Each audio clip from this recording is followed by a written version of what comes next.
Bonjour à tous, bienvenue pour ce nouveau Facebook Live qui se fait donc en présence du professeur Catherine Lubetsky, neurologue et directrice médicale du département médico-universitaire de neurosciences du groupe hospitalier Sorbonne Université à Paris, et du professeur Jean Pétier, neurologue et chef du service de neurologie et maladies inflammatoires du cerveau et de la moelle épinière à l'hôpital de la Timone à Marseille.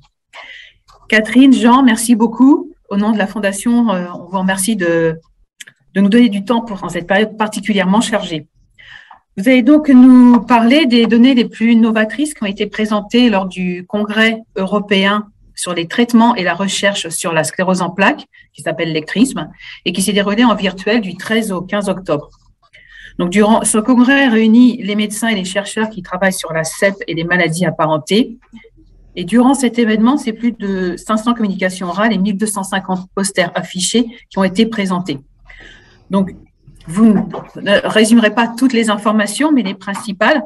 Je rappelle aux auditeurs qui peuvent poser leurs questions en lien avec les sujets présentés tout au long de ce rendez-vous et que les intervenants répondront donc à la fin de leur synthèse. Mais je précise également qu'aucune réponse ne sera portée à des questions personnelles.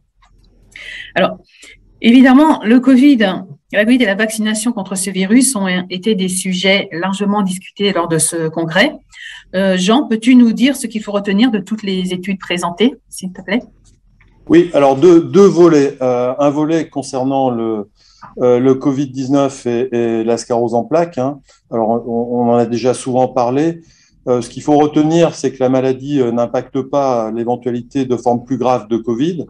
Les éléments qui ont été retenus comme des éléments à risque sont les mêmes que dans la population générale, à savoir principalement l'âge, le sexe masculin, d'autres maladies associées, notamment cardiologiques. Pour ce qui concerne la sclérose en plaques, à part un petit peu les malades qui sont lourdement handicapés, et puis les patients qui sont plutôt sur le versant progressif. Donc, pas de crainte à avoir lorsqu'on a cette maladie vis-à-vis de formes graves de Covid. Le deuxième point qui concernait le Covid-19, c'était l'impact des traitements de fond. Gardez en tête que la très grande majorité des traitements n'impactent pas, là aussi, de façon négative le fait de développer une forme grave de Covid, sauf une classe de médicaments qu'on appelle les anti-CD20, c'est-à-dire le rituximab et l'ocrelizumab, qui ont montré qu'il y avait un petit risque, mais un risque présent, de formes plus graves.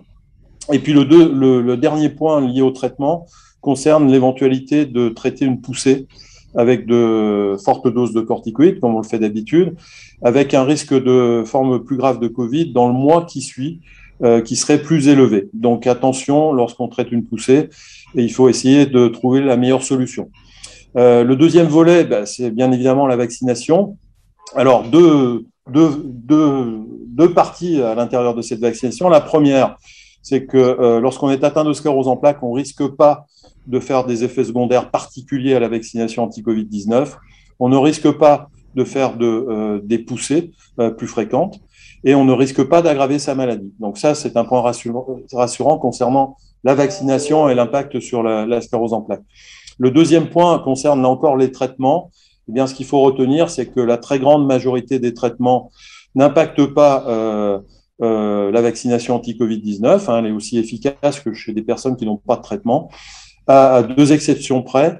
Encore une fois, les anti-CD20, rituximab et ocrelizumab, qui diminuent la réaction immunitaire liée à la vaccination. Donc, on peut malheureusement se faire vacciner 2 ou 3 fois et ne pas développer d'anticorps pour être protégé.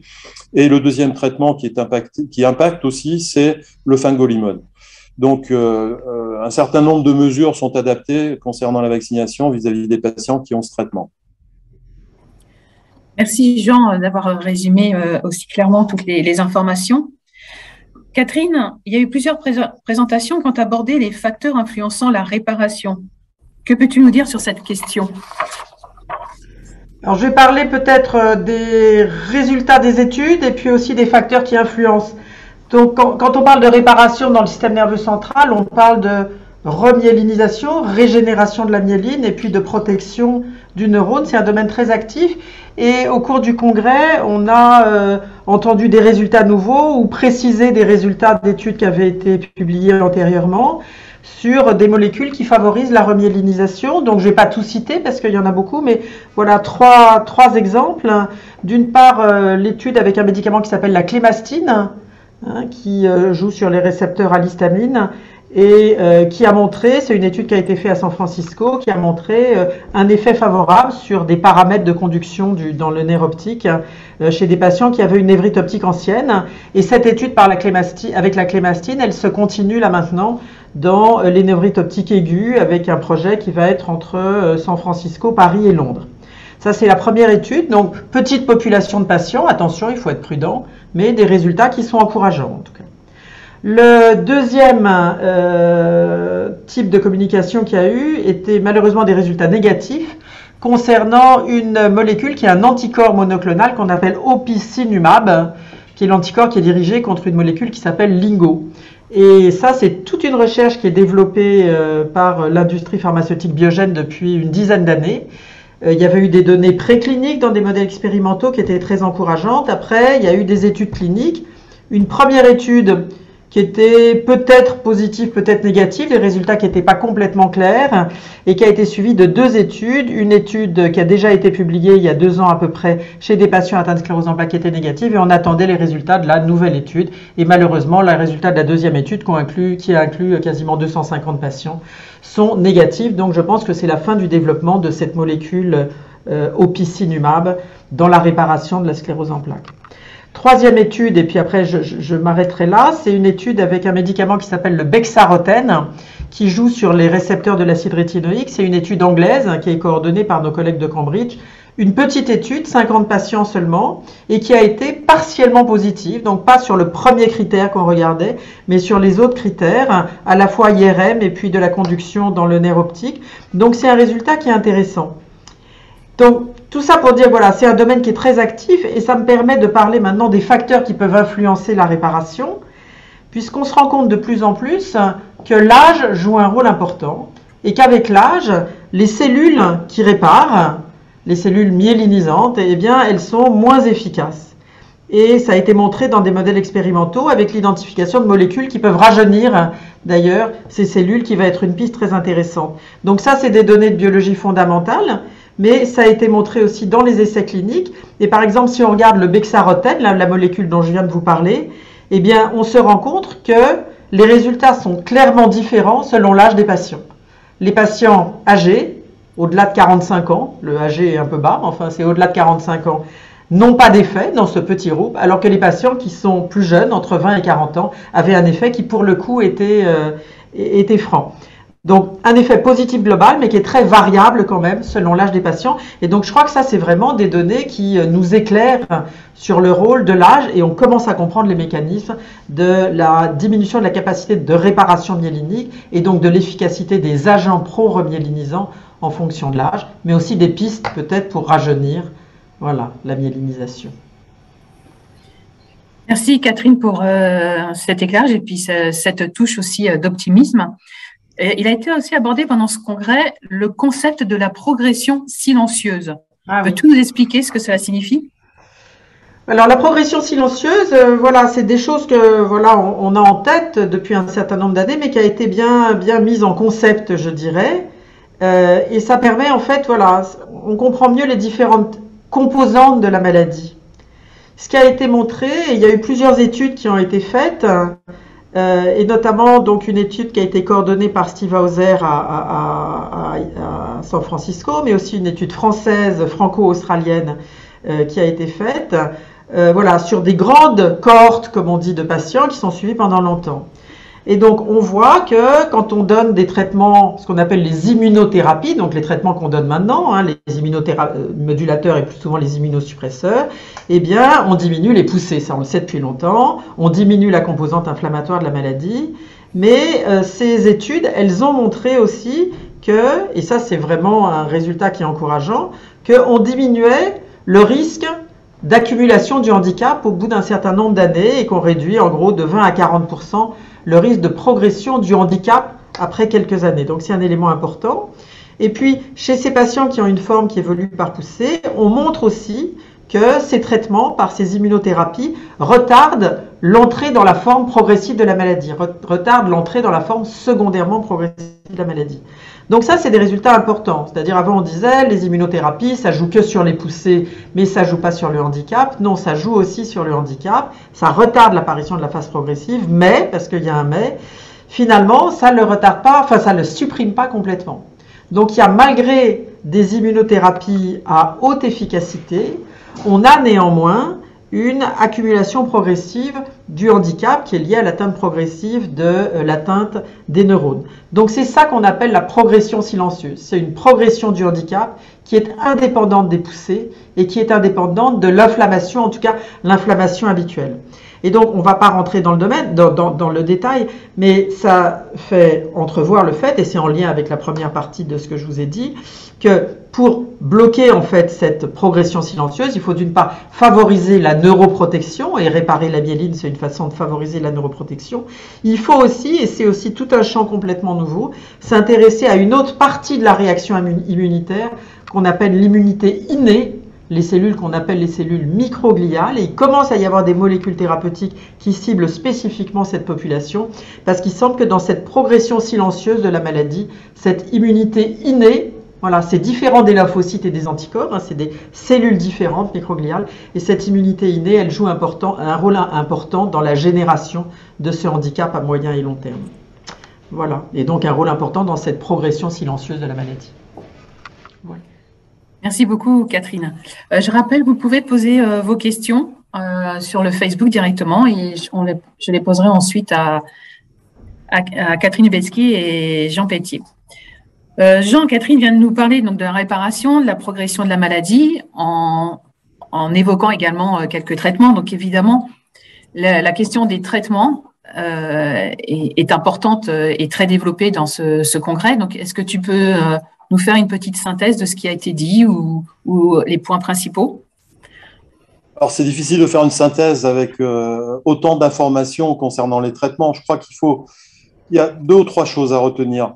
La première chose, pour rebondir par rapport à ce qu'a dit Catherine à l'instant, la progression et donc les formes progressives de sclérose en plaques, c'est un peu le parent pauvre, malheureusement, de la prise en charge thérapeutique. Autant on a fait des progrès pour bloquer l'inflammation qui est responsable des poussées, donc dans les formes rémitantes, autant ce côté progressif échappe au traitement qui marche bien dans les formes avec poussées. Alors, une petite lueur qui risquerait d'être une grande lueur d'ailleurs, concerne une nouvelle classe de traitement qu'on appelle les inhibiteurs de la tyrosine kinase, qui regroupe un certain nombre de molécules qui sont à l'étude et pour lesquelles une étude préliminaire a montré que ce type de traitement pourrait être efficace dans les formes progressives. Alors, ça rejoint aussi ce qu'a dit Catherine à l'instant, à savoir que ces traitements agissent probablement aussi bien sur les lymphocytes T, sur les lymphocytes B, mais ils pourraient avoir une action sur quelque chose qui nous échappe et dont vient de parler Catherine, qui est la microglie, et qui pourrait être donc en partie responsable de la progression. Et en agissant sur ces cellules, peut-être pourrons-nous envisager une efficacité de ces traitements sur les formes progressives de la maladie. Alors, de grosses études sont en cours, nous n'avons pas les résultats. Nous aurons probablement les premiers résultats dans le courant de l'année prochaine, mais c'est une classe de médicaments qui est très contrôlée et pour lequel on attend beaucoup. Je crois que la deuxième grande information aussi, qui rejoint un petit peu aussi ce qu'a dit Catherine, c'est que dans les formes habituelles de la maladie, les formes dites rémitantes avec poussée, la prise en charge peut se discuter sous 2 formes. La première, c'est ce qu'on appelle l'escalade thérapeutique, c'est-à-dire commencer par un traitement de première ligne, puis si ce traitement n'est pas suffisamment efficace, aller vers un traitement de 2e ligne, voire de 3e ligne.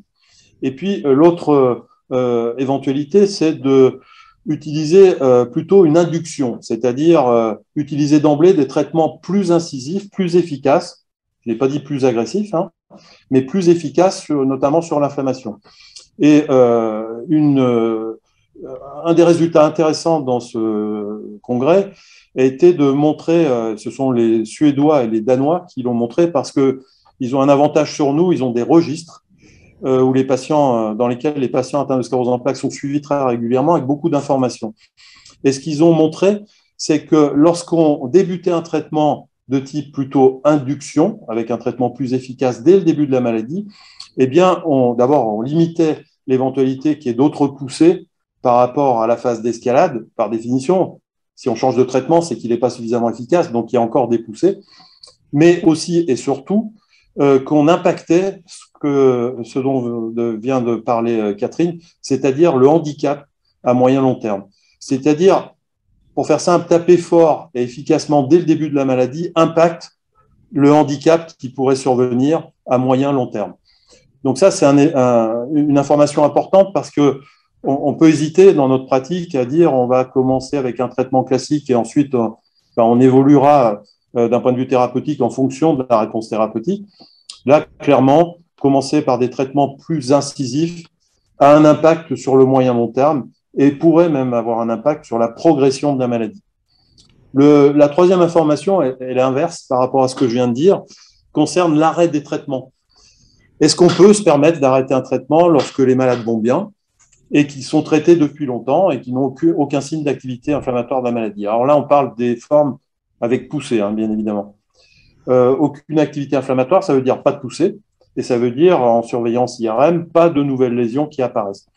Eh bien, il y a quelques études qui ont montré que, effectivement, en tenant compte de certains critères, l'âge des patients, plutôt âgés, le fait de ne pas avoir eu d'activité inflammatoire les années précédentes, pas de poussée et pas d'IRM qui bouge, et principalement concernant les traitements de première ligne, c'est-à-dire les traitements les moins incisifs, eh bien, on pouvait éventuellement se poser la question et donc arrêter le traitement sans risque d'effet rebond. Alors là, attention, c'est un message important. C'est vrai pour certains traitements de première ligne, les interférons, l'acétate de glatiramère. C'est totalement faux pour certains traitements de deuxième ligne, tels que le natalizumab et le fingolimod, qui, eux, si on arrête ces traitements, sont responsables d'un effet rebond, c'est-à-dire d'une reprise évolutive de la maladie qui peut d'ailleurs être beaucoup plus agressive qu'elle ne l'était auparavant. Donc, discussion individuelle en tenant compte de tout un tas d'éléments, notamment sur la durée du traitement, sur la forme de la maladie, sur le type du traitement, mais ce sont des questions qu'on peut se poser lorsque les patients sont traités depuis 20 ans, par exemple, par interféron. Voilà, les principaux résultats. Il y en avait bien d'autres, mais ce serait compliqué de rentrer dans le détail. Merci beaucoup, Jean, pour toutes ces précisions. Alors, je vais vous poser maintenant les questions qui arrivent sur Facebook. La première sera pour Catherine. Tu as parlé de la réparation et des molécules qui pourraient réparer. Est-ce que cette rémélisation pourra concerner toutes les personnes atteintes de CEP? C'est une très bonne question. Je pense que voilà, on est en train d'avancer vraiment dans cette voie. Quand je dis on, c'est l'ensemble des laboratoires cliniques et de recherche dans le monde. Et il y a deux choses qui sont importantes. Il y a deux messages en fait. Pour remyéliniser, il faut des molécules qui favorisent la remyélinisation et donc qui permettent de faire mieux que la remyélinisation spontanée par le patient. Mais il faut aussi que les axones, c'est-à-dire les prolongements du neurone autour desquels s'enroule la gaine de myéline, soient préservés. S'il y a trop d'atteinte de l'axone, si l'axone est trop endommagé, voilà, remettre de la myéline au-dessus, d'abord elle ne se remettra pas parce que l'axone est endommagé, et en plus, voilà, ça ne permettrait pas de sauver l'axone, entre guillemets. Donc, des formes où il y a une trop grande atteinte du neurone et de l'axone sont peut-être pas des formes pour lesquelles, dans l'état actuel de nos connaissances, la remyélinisation pourrait être efficace. En revanche, les formes dans lesquelles il y a une bonne préservation d'un pourcentage d'axone, voilà, sont des formes qui pourraient tout à fait bénéficier de la remyélinisation. Donc, différents stades d'évolution de la maladie. Après, je dirais une troisième chose, c'est comme je l'ai dit tout à l'heure dans la progression silencieuse, celle qui est indépendante des poussées, celle qui est peut-être liée à la microglie plutôt, on a l'impression que cette progression silencieuse, en fait, elle commence tôt dans l'évolution de la maladie. Et je dirais donc, en dehors du fait qu'on peut traiter tard, peut-être pas trop tard, il est peut-être intéressant aussi, le jour où on aura une molécule dont l'efficacité aura été démontrée, de traiter tôt dans l'évolution de la maladie. Parce que prévenir l'atteinte neuronale très tôt au cours de l'évolution de la maladie, en associant les immunothérapies et les médicaments qui favorisent la réparation, ça sera un élément pour voilà, de bons pronostics pour l'avenir. Merci. Alors, du coup, je vais continuer pour une question pour toi, parce que on parlait de la réparation et tu as parlé des facteurs qui influençaient la réparation. Tu as évoqué l'âge, mais une personne se pose la question suivante: quels sont les facteurs naturels qui influencent la réparation de façon positive? Alors, c'est une bonne question. J'ai parlé de l'âge, mais il n'y a pas que l'âge. Il y a des données qui sont faites, même chose, dans des modèles expérimentaux pour le moment. Donc, il faut voilà, les détailler, mais avec précaution, parce qu'il y a quand même une différence entre le modèle expérimental et l'homme, qui montre que la restriction calorique, ça favorise la réparation myélinique. Et ça a été notamment les travaux du groupe de Robin Franklin à Cambridge, qui a soumis des rats ou des souris, je ne sais plus très bien, à une diète, un régime 1 jour sur 2. C'est-à-dire un jour il mangeait normalement et l'autre jour il jeûnait. Donc la diète 1 jour sur 2, ce qui se développe d'ailleurs actuellement maintenant dans les régimes minceurs ou les choses comme ça. Eh bien, en ce qui concerne la remyélinisation, les résultats étaient assez impressionnants, je dois dire, avec chez les animaux qui faisaient le jeûne 1 jour sur 2, des capacités de remyélinisation qui étaient vraiment plus élevées. Donc c'est intéressant.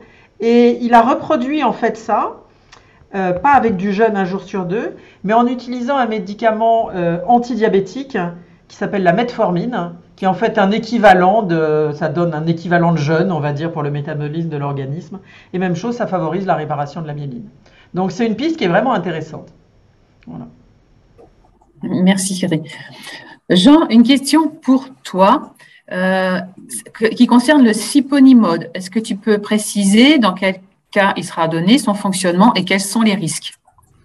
Alors, c'est un traitement qui a reçu un agrément des autorités de santé américaines, donc qui est disponible actuellement sur les États-Unis et le Canada.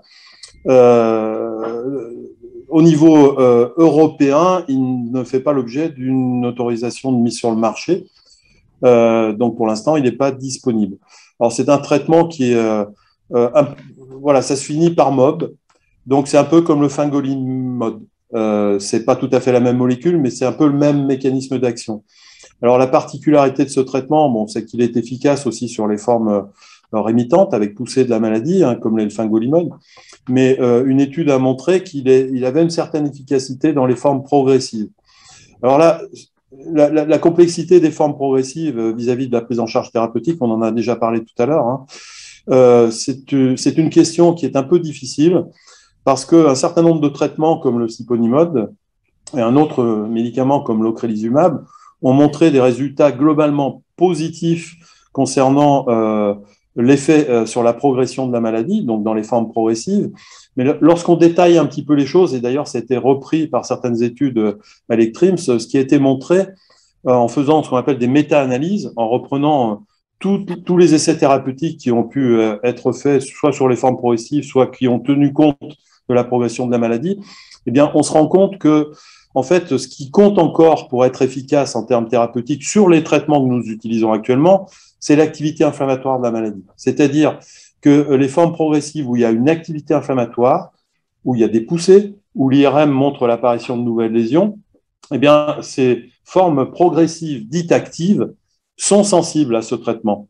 Par contre, les formes progressives qui sont dites non actives, sans poussée surajoutée, sans nouvelles lésions visibles à l'IRM durant l'évolution, eh bien, malheureusement, ces traitements ne fonctionnent pas aussi bien, voire pas du tout. Donc, encore une fois, ces médicaments, ils ont un impact très clair sur l'inflammation, mais ils n'ont probablement pas le même impact sur la progression pour les raisons qu'on a évoquées tout à l'heure.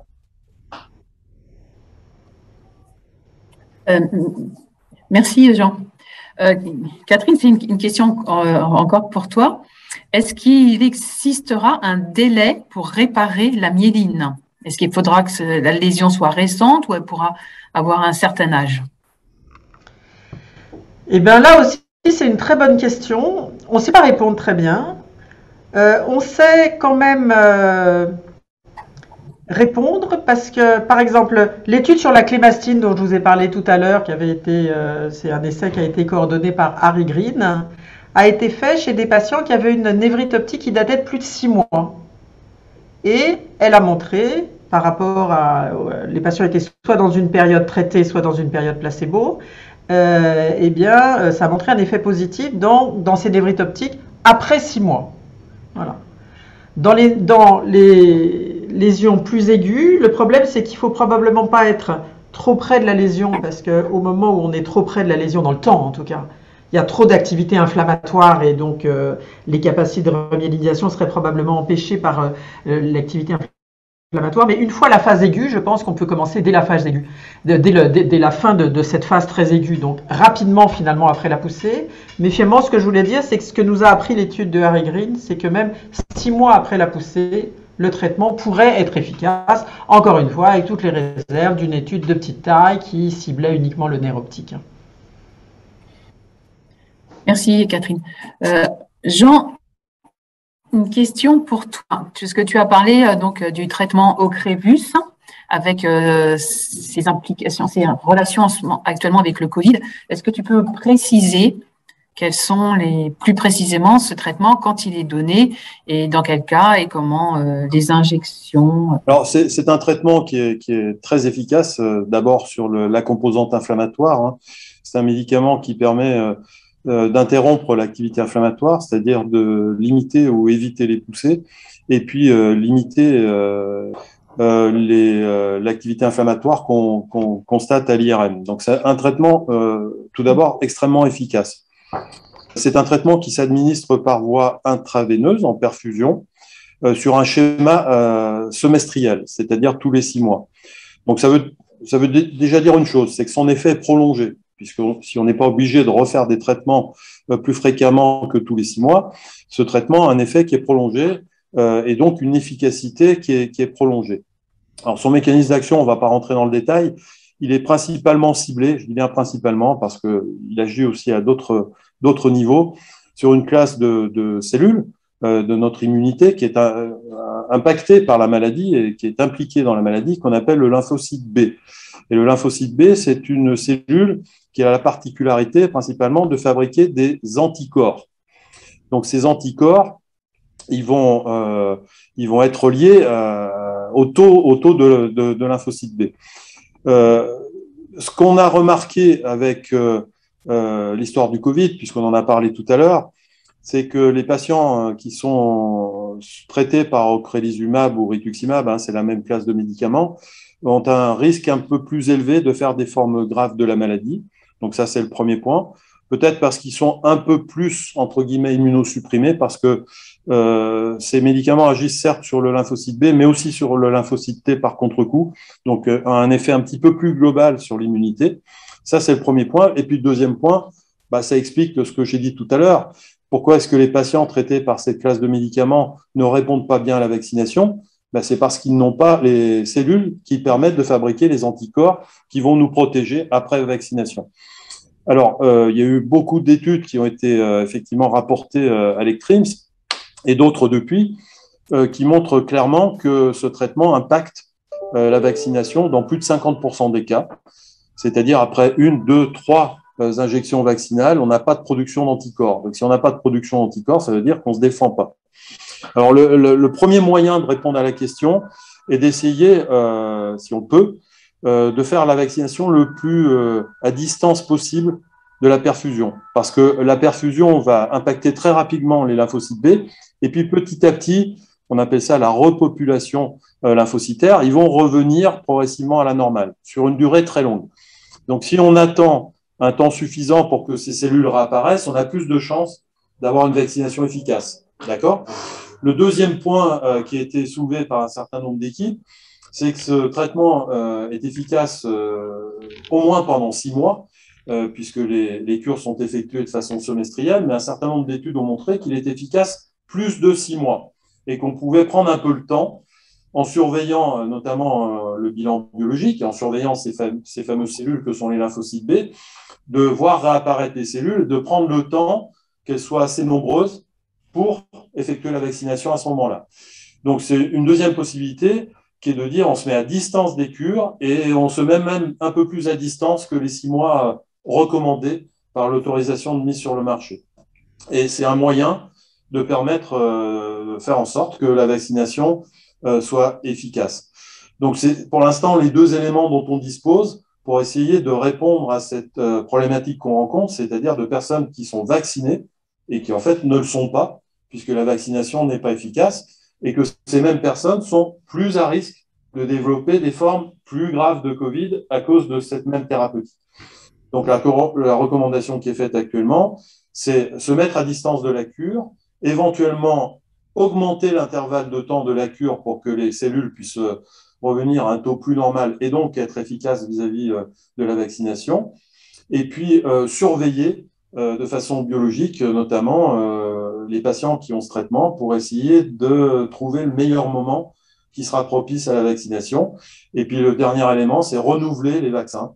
Parce que si au terme de 2 vaccinations, les personnes ne sont pas immunisées, eh bien on en refera une troisième, c'est la recommandation actuelle, voire une quatrième, parce qu'il faut impérativement protéger ces patients, au même titre que les autres d'ailleurs, mais peut-être un peu plus que les autres, puisqu'ils sont un peu plus à risque de faire des formes plus graves de Covid. Merci beaucoup, Jean. Une question encore pour toi, Catherine. Où en sont les études sur les greffes de moelle osseuse? C'est pas des greffes de moelle. D'abord, on parle de moelle osseuse, hein, c'est donc des cellules de la moelle. Donc, il y a des greffes de cellules souches, voilà, et notamment de cellules souches mésenchymateuses, qui peuvent être utiles parfois, dans un tout petit pourcentage de cas, dans des formes très actives de la maladie qui peuvent apporter un bénéfice. C'est un peu, voilà, comme si c'était un traitement immunosuppresseur très intense. Voilà. Après, quelle est l'efficacité des greffes de cellules souches hématopoïétiques dans des formes moins suraiguës que celle-là? Pour le moment, je ne le sais pas, mais ça va faire l'objet en fait d'études, notamment d'études en France. Oui. Mais dans ce cas-là, l'idée, c'est pas des cellules qui vont refaire de la myéline, c'est pas ça. C'est un traitement avec des cellules qui vont modifier l'immunité, qui vont remettre un petit peu, changer un petit peu l'immunité du patient. C'est pas des cellules qui réparent. Il y a souvent un peu une confusion entre on greffe des cellules pour réparer des lésions. Non, là on greffe des cellules pour changer le système immunitaire.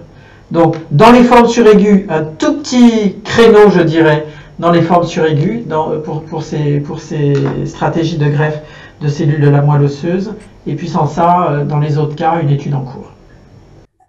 Jean, une question peut-être pour toi ou Catherine. Une personne demande, est-ce qu'il existe des recherches sur un vaccin contre la sclérose en plaques?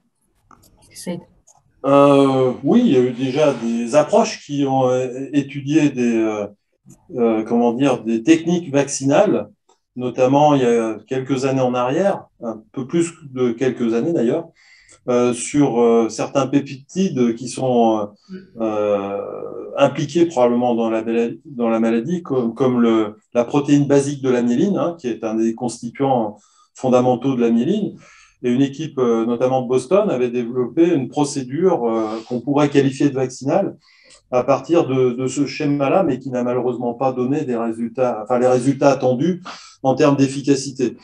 Alors, on parle beaucoup, parce qu'on en parle beaucoup au sens général du terme actuellement, c'est malheureusement la période de l'ARN, à savoir, bien sûr, pour les vaccins hein, qui sont utilisés contre le Covid-19, mais ça peut être probablement une piste intéressante au sens thérapeutique du terme pour influencer, pas que la sclérose en plaques, hein, mais les maladies auto-immunes. À savoir que là, on se situe un peu plus en amont par rapport au traitement que nous utilisons pour bloquer l'inflammation et pour agir sur des mécanismes qui sont situés avant l'inflammation en tant que telle de ce qu'on en connaît et sur lesquels agissent ces traitements que nous utilisons actuellement. Donc, notamment, je pense que Catherine en parlera beaucoup mieux que moi, mais une étude récente a montré que par ces approches d'ARN, on pouvait influencer la maladie chez les animaux, ce qu'on appelle les modèles animaux de sclérose en plaques, avec une certaine efficacité. Après, les modèles animaux de sclérose en plaques, c'est pas tout à fait la sclérose en plaques chez l'homme, malheureusement. Et très souvent, certaines approches sont efficaces chez les animaux et malheureusement pas chez l'homme. Mais c'est une piste entre le vaccin, entre l'ARN, qui probablement va continuer à être travaillé dans les années à venir et peut-être d'ailleurs un peu boosté par rapport à ce qui se passe actuellement avec le Covid et les vaccins ARN. Merci pour ces précisions. Je vais vous poser une dernière question. Alors, l'un ou l'autre répond, ou vous deux. On a encore beaucoup de questions, mais je sais que le temps est compté. On essaiera de répondre aux questions posées par les participants directement sur le Facebook. Donc, je ne sais pas qui de vous deux veut répondre à cette question. C'est est-ce que l'activité physique permet de stabiliser la maladie? Ah ben moi, je veux bien répondre. Tu veux répondre, Jean? Non, je t'en prie. Voilà, je commence et tu reprends. Voilà. Ouais. Donc ma réponse c'est oui. Et il y a des données de ces dernières années dans des modèles expérimentaux où on stimule l'activité de groupes de neurones, notamment par l'exercice, en leur faisant faire voilà, de l'exercice ou de l'exercice en les entraînant à faire une tâche, etc. Donc en stimulant les neurones et ça favorise la réparation. Donc ça a été montré et donc je pense que ces données expérimentales qui sont assez solides, je crois que ça a été montré dans différents paradigmes expérimentaux, sous-tendent un peu les conseils qu'on donne aux patients. Et je crois que vraiment, et là tu pourras peut-être répondre, Jean, on a vraiment complètement changé d'attitude par rapport à il y a 20 ans, et ça fait longtemps qu'on travaille dans le domaine. Voilà, on disait aux gens de se reposer, etc. Et maintenant on leur dit l'activité musculaire c'est vraiment important. Et je crois que c'est pas juste comme ça, il faut faire du sport parce que c'est bien, il faut faire du sport parce qu'il commence à y avoir des évidences cliniques et expérimentales sur le fait que l'activité musculaire est un élément favorable pour la maladie et pourrait favoriser notamment la réparation. Jean, si tu veux dire un petit mot. Alors, pour compléter, alors expérimentalement, c'est montré, mais chez l'homme aussi un peu, c'est montré. Hein, et d'ailleurs, même dans le domaine de la sclérose en plaques, qui est peut-être pas le meilleur des modèles, parce qu'on l'a dit tout à l'heure, c'est une maladie qui est très dynamique, avec des lésions qui apparaissent dans des endroits un petit peu improbables. Donc, c'est une maladie qui n'est pas fixée, elle est par définition dynamique. Donc, on pourrait se dire que l'entraînement, au sens large du terme, qu'il soit physique d'ailleurs ou cognitif, hein, l'entraînement va avoir moins d'impact que chez une personne qui a une lésion, par exemple, un accident vasculaire cérébral, et qu'on va entraîner, réentraîner pour essayer de compenser cette lésion. Et bien, dans le domaine de la sclérose en plaques, c'est parfaitement démontré par des études chez l'homme, d'ailleurs. Alors, d'un point de vue physique, si je puis dire, avec le réentraînement à l'effort qui a un impact très positif alors, sur la maladie en elle-même, mais surtout sur des symptômes qu'on a beaucoup de mal à prendre en charge dans notre pratique quotidienne, comme la fatigue. Alors, ça paraît assez paradoxal de dire je suis fatigué, je vais faire une activité physique qui risque de me fatiguer plus. Eh bien non, la réponse, c'est le contraire. Et probablement parce qu'on va forcer notre système nerveux central, notre cerveau, notre moelle épinière, comment dire, à se réorganiser avec un entraînement régulier, hein, encore une fois, qu'il soit physique ou cognitif, et qui va permettre de compenser l'impact des lésions et les troubles qui sont liés à ces lésions. Alors, l'activité physique, oui, l'activité cognitive aussi, ça a été démontré.